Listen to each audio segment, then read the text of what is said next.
time of the year when everyone's rushing around. You know what I mean? And you know who else has been rushing around?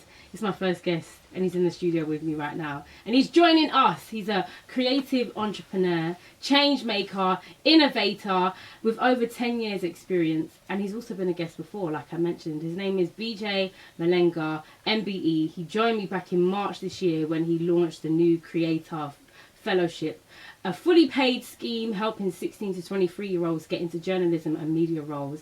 And now he's back to discuss even more. Bejay, how are ya? Thank you for having me, man. Last time I was on a show, I was on the motorway in an Uber, going from one side to London to the other side. This time, I've been on the tube, and I'm actually in the studio. It's a pleasure to be here. Thank you for having me. I'm glad you're here. I'm glad you're here. Do you need to maybe slow down a little bit in life? Or are you like, no, I'm in this gear. We're go, go, go? You know what? I think I'm a big fan of collaboration. And I like to remind everyone that behind every successful person or every moment, there's a team. So it might look like we're speeding up, but we've just been on this speed for a while, and it's like great people working around me and people I'm collaborating with that help me be in different places. That's A. And B, I take my Sundays very seriously, solo Sundays. I try not to put any activities in Sunday. I try to have like 2 or 3 nights a week where I'm just in a steam and sauna, having naps and just learning. So yeah, if I don't do them kind of things, I know that I'll burn out. And there's enough people who've been through that journey before who've showed me that there's a better way to kind of like chase your dreams, but also like look after yourself, mind, body and soul. So I try to live that. Amen. Amen. Take your Sunday seriously. And I know you've been on that vibe as well. Yeah, well, definitely catching your taking care vibes, of myself. taking them walks. Because if I don't take care of myself, I can't take care of my business. Exactly. You know? Yeah. You know? Like I mentioned, in March we had you on. That was so and fun. we were speaking all about the new Creator Fellowship. Just because we're touching base back in the same space, how did it go? You know what? It went surprisingly like much better than I expected. You know, when you put stuff out in the world and you have a vision, you don't know how people are going to react to it. Obviously, post-COVID, there's like so much stuff that people are involved in now, and people want to do stuff at home. Some people want to do stuff in real life. But we were overwhelmed with people that came in, and we managed to pick 30 people to support young people who were on the program and now finding jobs. Oh, and this is because obviously the scheme, just to remind people listening at home, was about getting people into journalism. Yeah. Becoming like you. Oh, yeah. well. So Telling have we got stories. the next generation of journalists? We do. We've got people who've got jobs here at the BBC, at Times, people who are working on shows with me and my business partner Seb. Like I've got people just looking for opportunities and getting opportunities because they're building their portfolio. It went so well that actually next year I'm deciding that I'm not going to limit it to 30. We needed to go through that. But now I'm going to actually work on making it open to everyone as an online program for a period of months, and then open a scholarship. So if people want to do the accreditation bit, it can be funded by others. So just thinking of different ways to continue adding value is what we learned from the work we did this year. And it's also inspired me to just do other things to tell stories. So start of the year, I was very much Mr. Entrepreneurship, Mr. Connecting, and now I'm working on 2 documentaries, and I'm like, oh, I've now got an army of people who want to write, who want to research. Let's make our own stories. I think Munwar and Remy Bergs and Chunks and Philly are like all great examples of people who've like just innovated and kept doing things to the point that you now see them on TV, you see them commissioning their own shows, Eddie Caddy, Mo the Comedian. So I feel like there's no more rules to how you enter the media space. So being around all of the other people wanting to create has also inspired my creative bag as well. And you know, you're jumping ahead as well because you're answering some of the questions I'm going to ask you. I just want to also just give a refresher to anyone that maybe didn't tune in March or has only heard of you for the first time now. Just give us an overall of what you do and how you got into it. Actually, why you're the person for this job. Yeah, so I fell into my creative path as a creative entrepreneur at 12. I can never get over that, you know. Yeah, like I couldn't rap, 12. I couldn't sing, I couldn't dance, but I could put people together. And once I clocked that, me and my friends were like, right, we're going to take over the talent show, which no one goes to. And we managed to sell it out, and then we sold another one out and a third one out. And putting on a show takes a lot of effort. You can't put a show on every day unless you're like obviously an adult. So at that age, I was like, you know what else can I do? So I went out and I worked at Youth Magazine. That's no longer here now, but I got a chance to interview local celebs. So I got pictures of me and Tinchy Strider, Pro Green, Chipmunk from like when I was 15. And these people became very normal to me, as in, oh, you got a story, ask them, pull it out. So I've basically just been on this journey of, yes, doing business, but I've always had a creativity arc to me. So there was these talent shows, I had a tuck shop, I was always interning at magazines.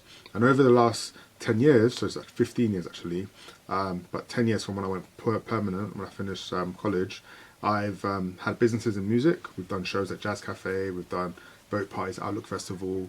I've had a business in education. I've like trained over 50,000 people on courses from digital skills to entrepreneurship. Opened a food bank in the pandemic. We fed 35,000 people. And right now I'm building a media production business. We're calling it the Bloomberg for Gen Zs. It's called Blocks to Bags or B2B Ventures. And we basically do everything from live events where people can connect with investors and creators. So we have our own brunch day party. So rather than just going and meeting people to date, let's meet people to do business. Yeah. We then got our own Dragon's Den show called Bag Drop. So if you want to raise money, if you're looking for people to invest in, I'm like, pitch nights are not always fun. So let's actually put a live DJ in there while people are pitching, put an open bar in there, put food in there and get people to have conversation. So I'm always finding different ways to kind of like solve problems that mean something to me and ultimately mean something to my community. And as I said, collaboration is the secret to all of this. Every single business I've had, there's been someone I've collaborated with, and I wasn't born with these networks, so I put myself out there. I meet people, and social media now is such a great opportunity when it comes to meeting people. Like there's some friends I've made in real life, even myself and yourself. We follow each other for a while online. You meet people, and then over time you just support each other, and then you just don't know. Like some people you do stuff with in the first couple of months, and some people it might take 7 years to do something with them. But there's beauty in the journey, like trust in the process. Amen. Amen. And I feel like you sound very full of ideas, of energy, of love for what you do. What books do you read? I think for me, if you read books, or no, I listen do. to podcasts? Yeah, I do. So I have my own podcast called Blocks of Bags. I also like support other friends with their podcasts. So Two My Sisters, a big podcast. I really love what they're about. Support them a lot. And there's a few others. I think for me, when it comes to learning, I've said from very young, especially if I didn't go to university, education doesn't end in the four walls of that establishment. Like actually, education is a continuous path. So whenever I meet people, I'm like, oh, what are you reading at the moment? I just log it in. And then I'm always asking Google, and now you've got ChatGPT to ask questions for things I don't know the answers to. So when I'm building community, I'm like, oh, what's the best community building book out there? Or if I'm learning to like release music with an artist and try to make it viral, I'm looking at people who've written books on that matter. So I've just built a stack of different things. And I think the books that inspire me at the moment a lot is a book called The Perennial Seller by Ryan Holiday. And Say that again? The Perennial Seller. Okay, because I am a person, I like to take lists of books that I need to buy or I want to read. So there's that one. And then there's another book as well, which just gone out, The Power of Moments. Those two books are books that basically push you to think about making work that is generational, making work that's seminal. A lot of us are, trying to make it in life. And actually, there's beauty in making something that is so good that word of mouth just becomes your best marketing. So, right, I've got a media business. We're trying to do our own Dragon's Den. Rather than going and get all the funding because we can't get that on day one, let's just do a really, really, really dope first event and pull in all the favours we can and document it and see what happens. Right, I want to do this fellowships. I want to help young journalists. I wish I had the funding to help hundreds of kids in the first year, but I said I got funding for 30. Let's make it the best experience for them. Let's give them mentoring. Let's give them support. Let's call favours. And now people are like, oh, I'll give you a placement. Like, how can you help? So there's something in making work that is at the root got all of the values and nutrients that people can just feel like, oh my God, I'm getting a bargain here. Yeah. Even though you're getting paid your fair exchange. And I feel like those two books are two good reminders that you should do that. So Power Moment always talks about kind of doing things in your experiences that are like things that people are going to remember. People don't always remember, what you said or how things look, but they always remember how you made them feel. Or they don't always remember what you were wearing. Exactly. And it's not every day that we just focus on the outfit and go somewhere and look cute. But then it's like, okay, I don't remember. Exactly. I remember how you made me feel. Yeah. Exactly. Absolutely. So if anyone's tuned in right now, we've got Bejay Mulenga, MBE, creative entrepreneur with over 15 years experience, innovator, change maker. Let's talk about the youth club. Yes.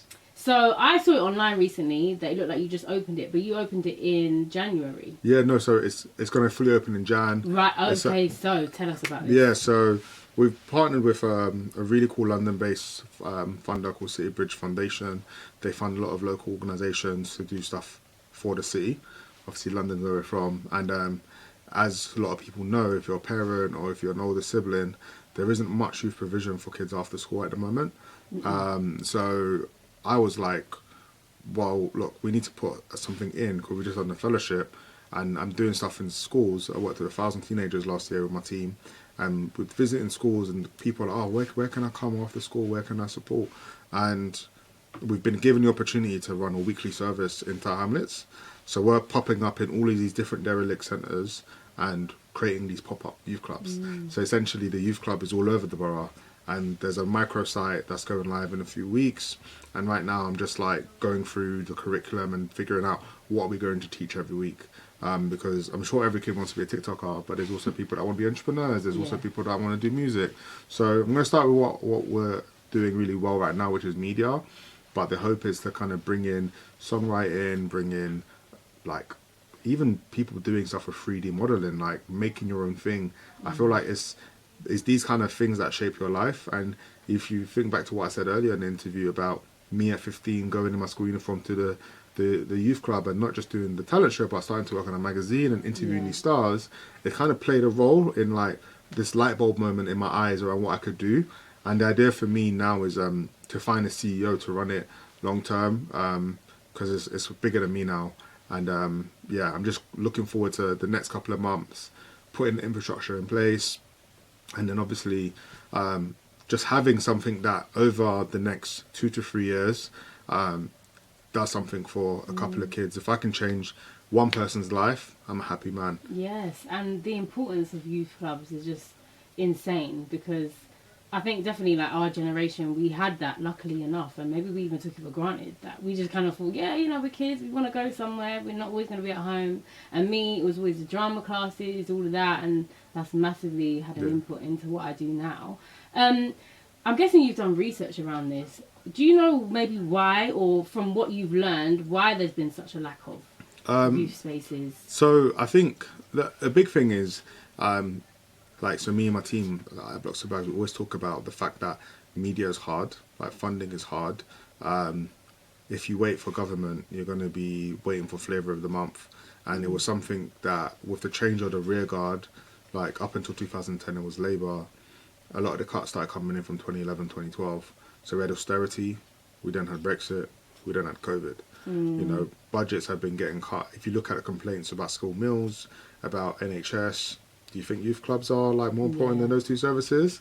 You know, I do, but then like we got to make cuts. So I understand that government couldn't fund it, and obviously it's local councils who all have their own jurisdiction. But I believe in the principle, the African principle of it takes a village to raise a child.